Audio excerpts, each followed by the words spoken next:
Delhi police की team हो, MCD की टीम हो, रैपिड एक्शन फोर्स हो, महिला पुलिसकर्मियों की टीम हो, सभी यहाँ पर पहुँचे हैं। बच्चे शनिवार से लेकर आज सुबह तक तकरीबन आधे घंटे पहले तक यहाँ पर प्रोटेस्ट कर रहे थे।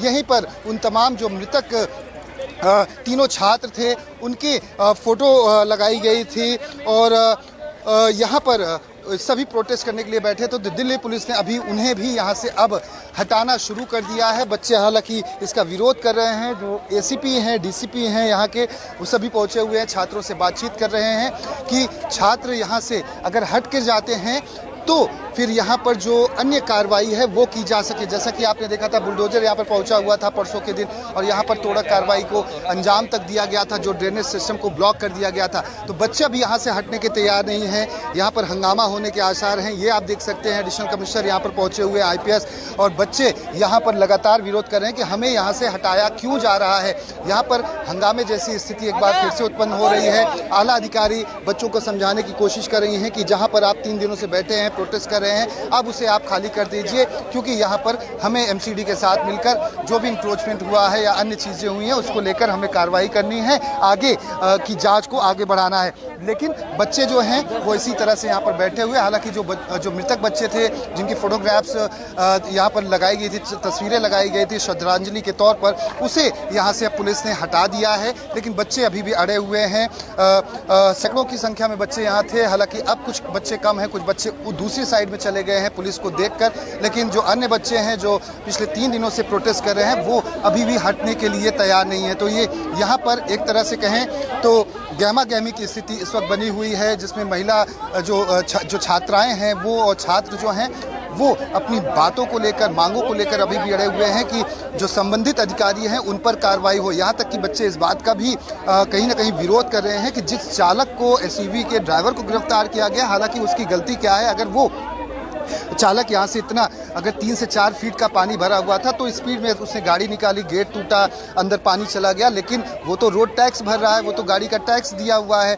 अब उस चालक को जबरन अगर उसमें गिरफ्तारी दिखाया गया है और उसे गिरफ्तार किया गया है गैर इरादतन हत्या के मामले में, तो उन पर भी कार्रवाई हो। जो संबंधित अधिकारी MCD से हैं, जो संबंधित जो पार्षद हैं, विधायक हैं, उन पर कार्रवाई होनी चाहिए कि उनका इलाका है। और यहाँ पर अगर इस तरह से बेसमेंट में एक नहीं दर्जनों से ज़्यादा बेसमेंट को सील किया गया इस बड़ी घटना के बाद, तो आखिर MCD अधिकारी क्या तब सो रहे थे? उन पर पहले कार्रवाई क्यों नहीं है? बेसमेंट में कैसे क्लासेस चल रहे थे? तो देख सकते हैं वही गहमा गहमी यहाँ पर चल रही है।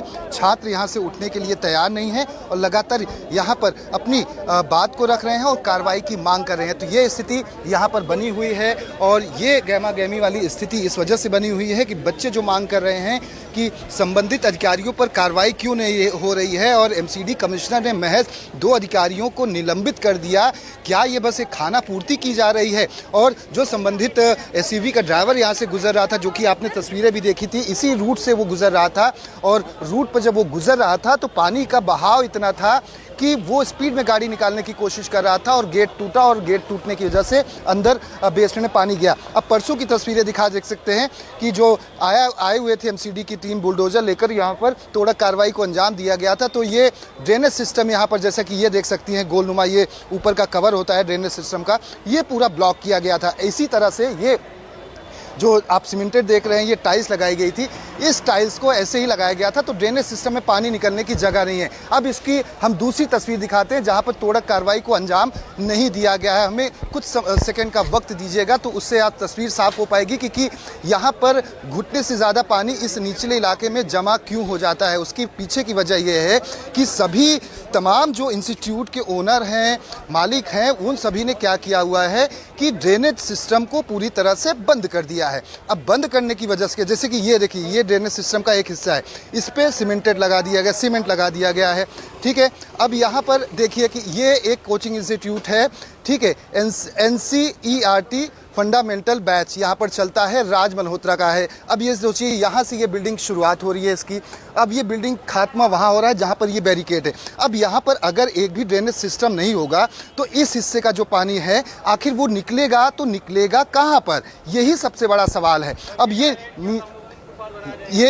निचले ये नीचे हिस्सा है ये सड़क का। अब सड़क पे पानी भरेगा, अंदर जा नहीं पाएगा क्योंकि ड्रेनेज सिस्टम यहाँ पर कहीं नजर नहीं आ रहा है। अब दूसरी तरफ दिखाएं, की बड़ी वजह जो आप बता रहे हैं और जो रिपोर्ट में सामने आया है वो यही है।